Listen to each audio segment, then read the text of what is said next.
আল্লাহ বললেন, ইব্রাহিম দেখি তোমার হৃদয়ে আমার জায়গা কতটুকু, যাও কলিজার টুকরা সন্তান ইসমাইলের গলার মধ্যে তলোয়ার লাগাও।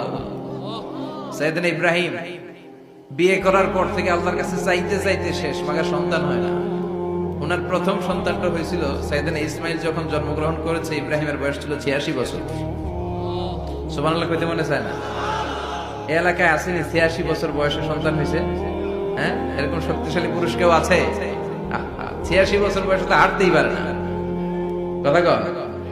সাইয়েদনা ইসমাইলকে যখন আল্লাহ তাআলা সাইয়েদনা ইব্রাহিমকে উপহার দিয়েছেন, তখন সাইয়েদনা ইব্রাহিমের বয়স, চিল্লায় বলেন কত?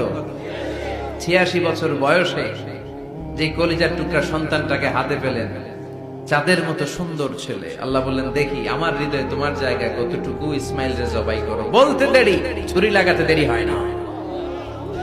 এরপরে উনি ওনার কলিজার টুকরা ছেলে সাইয়েদনা ইসমাইলের সাথে কি ডায়ালগ মারলে, সেটাও কোরআনের ভেতরে আছে না নাই? ফালাম্মা বালাগা মাআহু السعي قال يا بني إني أرى في المنام أني أذبحك فانظر ماذا ترى।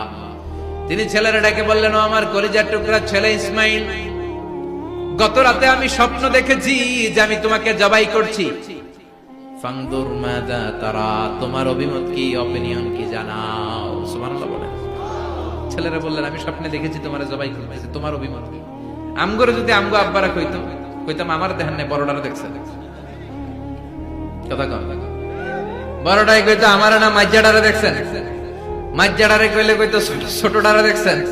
কথা কন। আমরা এটা কইতাম না? 100% আমরা এরকম উত্তর দিয়ে দিতাম। চিল্লায় কোন ঠিক কিনা?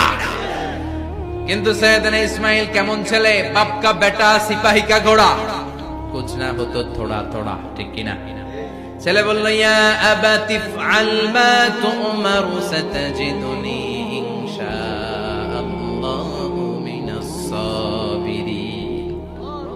কি ছেলে, আমগডিও পোলা ওইটাও পোলা, পার্থক্য আছে না নাই?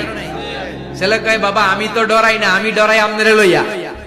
আমনে ডরান কিনা, আপনি ভয় পেয়ে যান কিনা, ওই টেনশনে আমি আছি। আপনি যে আমার এত মায়া করেন, আপনি যে আমার এত ভালোবাসেন, আমাকে শুইয়ে দিয়ে যে জবাই করবেন, ফিনকি দিয়ে যে রক্ত ছুটবে, আপনি ভয় পেয়ে যান কিনা, ওই ভয় আমি পেয়ে যাই। আমার অন্তরে কোনো ভয় নাই। ইয়া আবাতি ফাআল মা তুমার, বাবা যেমনটা আদিষ্ট হয়েছেন ঠিক তেমন তেমন করেন। সাতাজিদুনি ইনশাআল্লাহু মিনাস সাবিরিন, ইনশাআল্লাহ আপনি আমারে ধৈর্যশীল পাবেন। এরকম ছেলে আমাদের ঘরে ঘরে থাকার দরকার আছে না নাই? তার মানে বাপ বেটা কি ডায়ালগ মারছে কোরআনে তুলে দিল কে? আমি আপনাদের খেদমতে